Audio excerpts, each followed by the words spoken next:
Agjërimi i Ramazanit dhe të sëmurët. Mëshira brenda ligjit. Ramazani vjen me dritë, me mëshirë, me falje. Por jo çdo trup e përballon urinë dhe etjen njësoj. Ka zemra që duan të agjërojnë, por ka trupa që nuk munden. Çfarë ndodh me të sëmurët?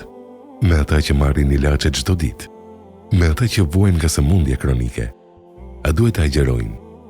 A përjashtohen? Si e kompensojnë ata Ramazanin? Parimi i madh Islam, Allahu nuk ngarkon mbi mundësinë.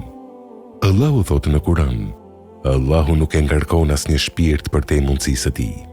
Dhe në lidhje me agjerimin e Ramazanit, ai thotë, kush është i sëmur ose në udhtim, le t'i plotsoj ditët në kohë tjetër.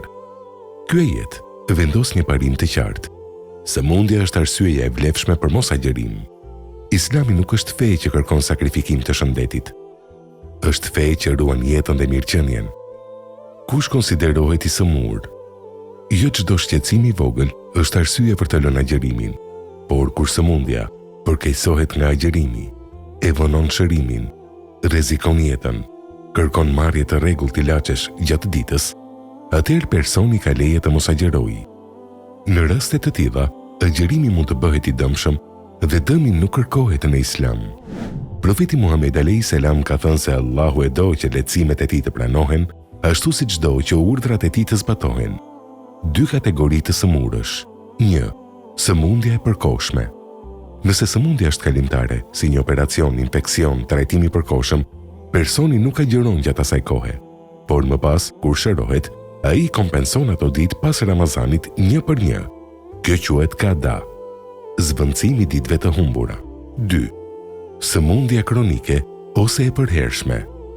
Nëse personi vuan nga një sëmundje e përhershme, si diabeti i rënd, sëmundje të zemrës, dializë, trajtime të vazhdueshme, dhe mjeku i besueshëm thotë se agjerimi është i rrezikshëm, atëherë ai nuk është i detyruar të agjerojë.